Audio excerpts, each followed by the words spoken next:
다음은 이준석 개혁신당 대선 후보님 말씀 들어보도록 하겠습니다. 예, 오늘 이렇게 정말 다 자리해 주셔서 너무 감사합니다. 그리고 방금 전에 김종인 위원장님 좋은 말씀 주셨는데 정말 저희가 앞으로 정당으로서 더 뻗어나가기 위해 가지고 필요한 지점을 잘 설명해 주셨다 이런 생각을 하고 있습니다. 사실 대선에 대한 평가를 하자면은 대선은 대선 후보를 중심으로 치러지기 때문에 공과 과가 있다면 전부 다 우선 제가 그에 대한 책임이 있다 이런 말씀을 드리겠습니다. 그런데 이 당이 또 공당인 만큼 우리가 어떻게 또 다음 선거에선 더 나은 모습을 보일까에 대해 가지고 여러 사람의 의견을 모으고 또 여러 가지 요인들을 발굴해내는 것이 오늘의 과제가 아닐까 저는 그런 생각을 합니다. 저도 정치 생활을 하면서 여러 위치에서 선거를 경험해 봤습니다. 그렇기 때문에 저의 과거의 선거에서의 경험이 또 다가오는 선거에서의 경험을 지배하기도 하고 또 그런 것이 하나의 한계점이 되기도 하고 또 어떨 때는 자신감이 되기도 하고 그런 경험을 반복해서 하고 있습니다. 저는 이번 선거에서의 좋았던 경험은 살리겠지만 또 한편으로는 좋지 않았던 경험이 있다면은 그것을 최대한 억제해서 다음 1년 안으로 다가온 지방선거에서 저희 개혁신당이 좋은 성과를 내야 될 것이다 이렇게 생각합니다. 또 이번 선거 결과로서 받아든 수치나 이런 데이터만 하더라도 제가 기존에 국민의힘이란 정당에서 총선이나 아니면 여러 선거를 뛰고 지휘했을 때의 인적 조성이나 이런 것과는 매우 큰 그런 차이가 있습니다. 그렇기 때문에 이런 것들을 어떻게 받아들여야 될지 그리고 어떻게 또 보완해 나가야 될지 이런 것들에 대해서 좋은 의견 많이 주시면 저희가 반영해서 또 발전시켜 나가도록 하겠습니다. 무엇보다도 정말 오늘 정말 오신 분들이 정말 하나같이 정치에 있어서는 정통하신 분들이기 때문에 정말 많은 기대를 하고 저희가 배울 수 있도록 하겠습니다. 다시 한번 감사드리고 저도 오늘 또 많이 배우도록 하겠습니다. 예, 열심히 하겠습니다. 네, 마지막으로 이주영 개혁신당 정책위 의장님 말씀 들어보도록 하겠습니다. 네, 안녕하십니까. 이주영입니다. 오늘 바쁘신 가운데 저희 대선 평가 세미나에 함께 해주시는 발제에 맡아주실 김준일 평론가님, 그리고 토론 함께 해주실 조갑재 대표님, 진중권 교수님, 김재섭 의원님, 하은기 소장님, 김지은 기자님 모두 진심으로 감사드립니다. 너무나 분주하고 예민할 수도 있고 또 복잡한 상황에도 불구하고 개혁신당을 이렇게 찾아주시고 또 진심 어린 말씀 나눠주시기로 결심하신 것 자체가 가장 큰 애정이고 응원이다 이런 마음으로 진심으로 다시 한번 감사드리고 싶습니다. 저도 대선을 함께 뛰는 사람으로서 이번 선거를 겪어보니 참 개개인에게 공과 과도 많고 당으로서도 그리고 함께하는 정치 동지들로서도 공과 과가 참 많았습니다. 그래서 개인적으로는 나는 과연 나의 역할을 다 했는가 하는 부분에서 후보와 또 당에 미안한 마음이 있기도 했는데요. 지켜봐 주시는 국민들께 우리가 다음에 더 나은 모습을 보여드리기 위해서 이런 자리가 마련된 것이라고 생각합니다. 예전에 학교 다닐 때는 오답노트를 썼고 또 병원에 있을 때는 모탈리티 컨퍼런스라는 것을 했던 것 같습니다. 그리고 그 과정에서 가장 많이 배웠고 무엇보다 상대에게 가장 큰 도움을 줄 수 있었다고 생각합니다. 그래서 저희는 개혁신당을 하나의 문화로서 다음 세대를 여는데 기여하고 싶은 사람으로서 오늘의 대선평가 세미나가 과연 하나의 당이 선거에 이기기 위한 길만을 토론하는 것이 아니라 우리 정치가 대한민국을 함께 이끌고 나가는데 함께 어떻게 승리할 것인지를 좀 더 포괄적으로 고민할 수 있는 장이 되기를 기대하고 이 평가 세미나를 다른 당에서 혹은 다른 국민들이 보시기에도 참 도움되는 논의가 많이 이어졌으면 좋겠다 이렇게 생각을 합니다. 오늘 와주신 분들의 애정과 응원을 의심하지 않기 때문에 여러분들께서 저에게 보내주시는 이런 조언들이 그리고 제안들이 날카로울수록 그것은 저희들에게 가장 큰 무기가 될 겁니다. 그리고 그 깊이가 깊을수록 또 개혁신당이 나가는 데는 가장 좋은 우물이 될 것이라고 생각합니다. 오늘 함께 해주셔서 진심으로 감사드리고 오늘 주신 조언들 하나하나 귀담아 듣고 더 좋은 모습 보여드릴 수 있도록 최선을 다하겠습니다. 감사합니다. 오늘 이렇게 바쁘신 와중에도 또 개혁신당 대선평가 세미나에 자리해 주신 우리 김종인 대표님, 또 김준일 평론가님, 조갑재 대표님, 진중권 교수님, 김재섭 의원님, 하은기 대변인님, 김지은 기자님 다 진심으로 감사하다는 말씀드립니다. 저희 이번 대선 같은 경우에 개혁신당 내부적으로는 많은 성과도 있었고 또 자랑스러운 지점들도 많이 있었습니다.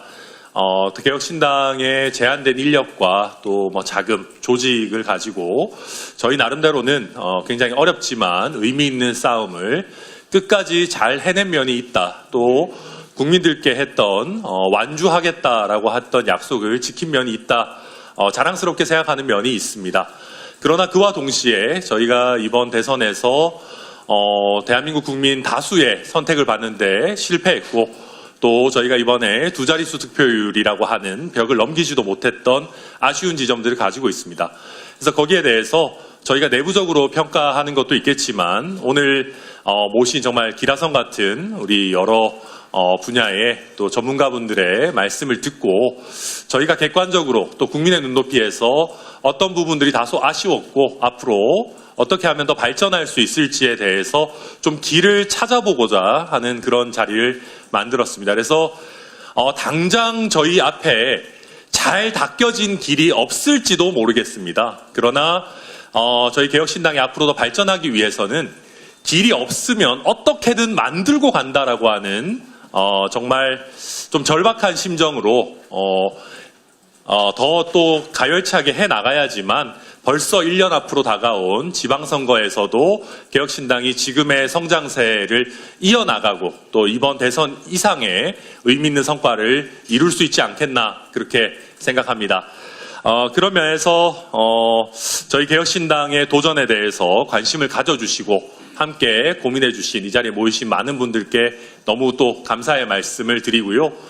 저희 개혁신당이 아직까지 뭐 완벽하거나 정말 뭐 책 잡을 데 없는 그런 상황은 아니지만 개혁신당의 발전과 성장이 대한민국 정치 발전과 개혁에도 이바지할 거다라고 하는 사명감을 가지고 앞으로도 꾸준히 해나가겠다라는 말씀드립니다. 오늘 또 기탄 없이 약이 되는 쓴소리 많이 부탁드리겠습니다. 감사합니다. 네, 개회사 잘 들었습니다. 개회사 하시는 도중에 우리 김재석 국민의힘 국회의원님께서 자리해 주셨습니다. 반갑습니다. 네, 이어서 김종인 전 개혁신당 상임고문님의 말씀 청해 듣도록 하겠습니다. 네, 오늘이 지난 6월 3일 날 선거를 했으니까 딱 20일 되는 날인데 아주 빨리 개혁신당이 선거에 대한 평가를 하겠다는 그런 지금 계기를 갖다 마련한 것에 대해서 제가 보기에는 대단히 참 잘 준비를 하지 않았나 이렇게 생각을 합니다. 사실 지난번 대선, 조기 대선이라는 것이 이루어지게 된 기본적인 계기가 윤석열 전 대통령의 소위 급작스러운 비상계엄 선포와 그에 따른 탄핵의 결과로 인해서 이루어진 선거예요. 그래서 저는 처음 선거 시작서부터 사실 국민의힘의 후보가 당선된다고 하는 것은 거의 불가능에 가깝다고 하는 생각을 하고 과연 민주당의 이재명 후보가 얼마나 득표를 할 것이며 그 다음에 개혁신당의 이준석 후보가 얼마만큼 좀 자기의 표를 모을 것인가 하는 것에 대해서 관심을 가지고 봤습니다. 그런데 결국은 뭐 예상한 대로 이재명 민주당 후보가 지난 2022년 선거에 비해서 1.6%를 더 얻어가지고 49.4% 그리고 과반수를 못 미치는 데서 당선이 됐고 그 다음에 우리 이준석 저희 후보께서 8.3%인가를 맞았습니다. 그래서 사실은 개혁신당은 지금 창당이 된 지가 불과 1년 조금 더 넘는 이런 시기인데 작년에 총선에서 그래도 참 어느 정도 3% 정도의 득표를 해가지고서 소위 본연은 동탄에서 직접으로 당선됐고 두 분의 비례대표를 된 3석을 가진 정당입니다. 그런데 사실은 신생 정당이 전국적으로 그와 같은 득표를 갖는다는 것은 처음서부터 기대하기가 굉장히 어려운 겁니다. 그런데 이번에 소위 대선에서 좀 더 많이 받았을까 하는 생각을 했는데 8%가 넘는 이 득표를 했다는 것은 나는 상당한 성공을 했다고 이렇게 말씀을 드릴 수가 있습니다. 그런데 거기서 한 가지 우리가 제대로 분석을 해야 할 거는 이번 선거가 소위 계엄 선포와 탄핵에 대한 심판의 선거이기 때문에 우리 김문수 후보에게 간 41.15%라고 하는 것이 어떻게 구성이 됐느냐 하는 걸 한번 생각해 볼 필요가 있어요. 사실 김문수 후보가 받은 표의 반 정도 가까이는 국민의힘이나 김문수 후보에 대한 선호도에서 간 것이 아니라 이재명 후보에 대한 소위 비선호, 비호감에 갔던 유권자들이 그리 갔는데 여기서 제가 조금 좀 말씀드리고 싶은 게 뭐냐면은 그런 비호감도를 가졌던 그 표가 왜 우리 이준석 후보한테는 옮겨지지 않고 전부 다 소위 김문수 후보에 갔느냐. 이거를 소위 개혁신당 쪽에서는 냉철하게 한번 분석해 볼 필요가 있다고 생각합니다. 선거 기간 동안에 볼 것 같으면은 우리 이준석 후보의 비호감도도 굉장히 높은 수치를 나타나고 있어요. 그러니까 앞으로 개혁신당이 보다 더 많은 국민들로부터 지지를 받으려면은 우리 이준석 후보의 비호감도를 어떻게 낮추느냐 이 점을 좀 아주 심각하게 생각할 필요가 있지 않나 이렇게 생각을 해요. 그리고서 기본적으로 우리나라의 선거의 양태를 보면은 표를 주는 사람은 일반 국민입니다. 일반 국민들에게 별로 관심이 없는 얘기를 많이 해봐야 별로 표에 도움이 되질 않아요. 그런데 보면은 과거에 작년 총선 같은 경우에 국민의힘이 패하게 된 가장 큰 요인이 뭐냐. 윤석열 정부 들어서 가지고서 2년 반 동안 한 게 뭐예요? 이재명 당시에 민주당 대표의 사법 리스크만 가지고서 계속 얘기를 했지 실질적으로 국민들이 뭐를 바라는 것에 대해서는 한 일이 아무것도 없습니다. 그래서 저는 개인적으로 윤석열 정부를 평가하기를 지난 2년 반 동안에 아무것도 이루어지지 않았다고 이렇게 얘기를 하는 거예요. 그래서 결국 가서 지금 국민의힘 과거에는 소위 새누리당 이게 결국은 두 번에 걸쳐서 탄핵을 받는 비극을 맞이한 겁니다.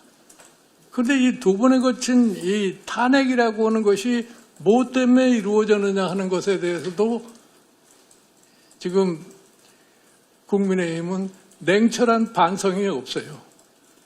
우리들의 유권자들의 투표 성향을 보면 50대, 40대가 결정적으로 반 국민의힘의 투표 성향을 갖다 보이고 있는 겁니다. 그러면 그 50대, 40대라고 보는 사람들이 대한민국에 있어서의 가장 중추적인 역할을 하는 이런 세대인데 이 사람들로부터의 소위 배척을 받고서 과연 국정을 운영이 가능하겠느냐? 나는 불가능하다고 생각해요. 그럼 왜 그런 현상이 생겨나느냐? 자, 박근혜 정부가 들어섰을 적에 그 사람들이 나이가 30대, 40대입니다. 그러면 박근혜 정부 때는 뭐를 잘못했기 때문에 지금의 40대, 50대가 아직도 국민의힘을 지지하지 않느냐. 이것에 대한 냉철한 소위 평가를 해야만이 다시 참 국민들로부터 지지를 갖다 받을 수 있는 조치를 취할 수 있는데 아직도 그런 걸 보이질 않아요. 그래서 저는 이 개혁신당에 당부하고 싶은 것이 뭐냐 할 것 같으면은 앞으로 시간이 많습니다. 내년에 지자체 선거도 있고 3년 후에 국회의원 선거도 있고 그 다음에 2년 후에는 대통령 선거가 있기 때문에 이 시간 동안에 개혁신당이 무엇을 어떻게 차근차근 소위 준비를 해가지고서 국민들로부터 절대적인 지지를 받을 것이냐 하는 것을 한번 냉철하게 분석해 볼 필요가 있습니다.